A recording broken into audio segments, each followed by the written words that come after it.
Today in crypto, Polkadot chief Gavin Wood resigns as CEO of Parity Technologies. Suspected Ethereum exploit drains wallet of 121 Ether in gas fees. IRS drafts new crypto reporting rules for tax year 2022. Tesla still holding $218 million in Bitcoin. Elon Musk thinks his company will be worth more than Apple and Saudi Aramco combined. Welcome to Peer-to-Peer Tech. Let's get started.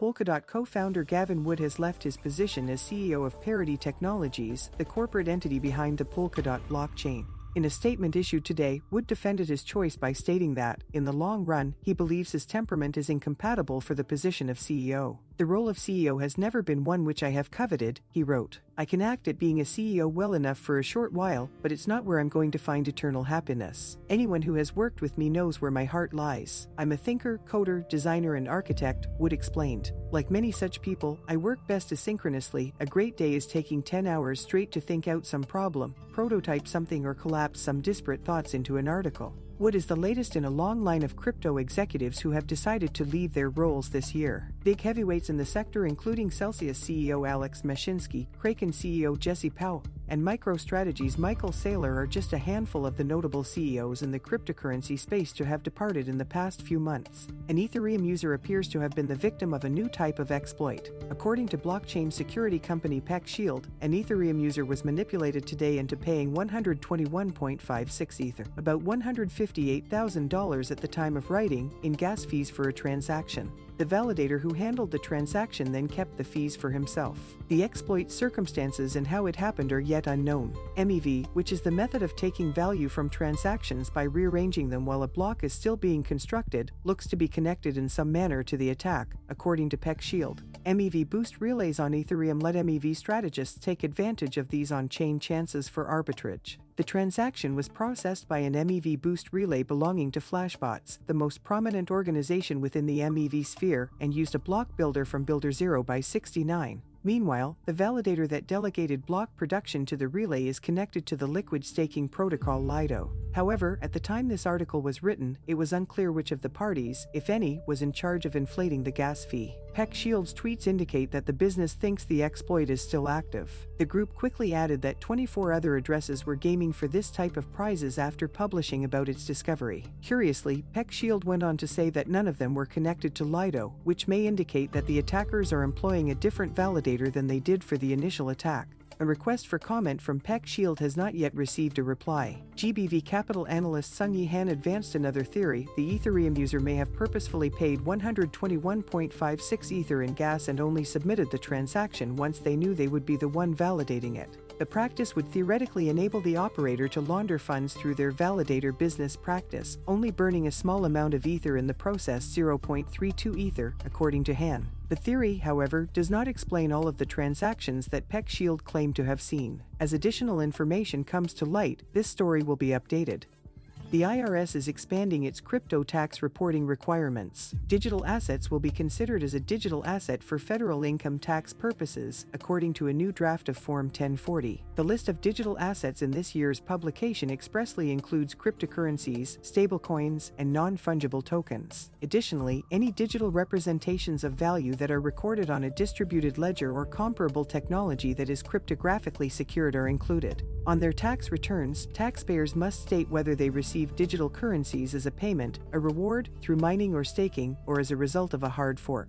Additionally, taxpayers must state if they traded, sold, or otherwise disposed of their digital assets, as well as whether they gave them away for free. If a taxpayer just held a digital asset, moved a digital asset between their own wallets, or bought a digital asset using actual money, such the US dollar, they can respond no. It states that cryptocurrency purchases done using PayPal and Venmo are exempt from reporting requirements. Users are advised by the IRS to select yes or no for each question, and to not leave question unanswered. If digital assets need to be declared, taxpayers can do so as either ordinary income or capital gains and losses. For the 2022 tax year, the phrase digital asset is brand new. Prior to this year's form, the IRS referred to the category as virtual currency and did not specifically address non-fungible tokens, mining revenues, or the majority of other information. On its website, the Internal Revenue Service also offers a current web FAQ on virtual currencies.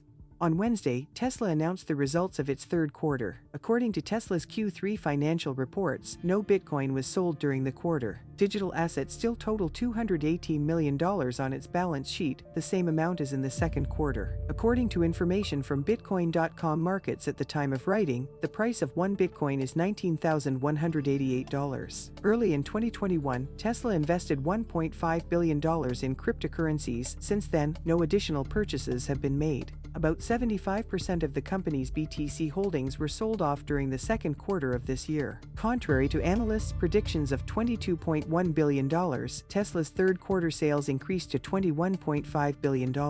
Earnings per share, excluding certain adjustments, increased to $1.05, above the $1.01 average of the projections gathered by Bloomberg.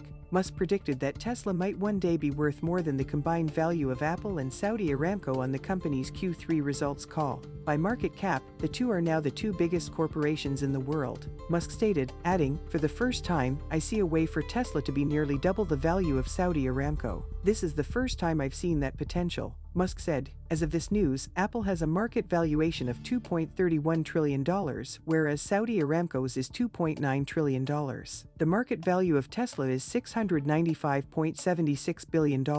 On recession, during the call, Musk also discussed his outlook for the economy. He added that Europe has a recession of sorts driven by energy, while China is having a recession of sorts, mostly in the real estate sectors. The Tesla executive went on to say that despite the Fed is rising interest rates more than necessary, North America is generally doing well. However, I believe that the Fed will soon realize this and lower interest rates once more. The U.S. economy is performing well, and consumers are in good shape despite inflation, according to recent statements from Bank of America CEO Brian Moynihan and JP Morgan and Chase CEO Jamie Dimon. President Joe Biden stated over the weekend that the American economy is strong as hell. On Twitter acquisition, Musk stated, "I'm excited about the Twitter situation. Myself and other investors are obviously overpaying for Twitter right now. However, the long-term potential for Twitter in my view is an order of magnitude greater than its current value." The development of X, the everything app, according to Musk, is accelerated by the acquisition of Twitter. He initially tried to back out of buying the social networking company, but this month he changed his mind and chose to complete the transaction.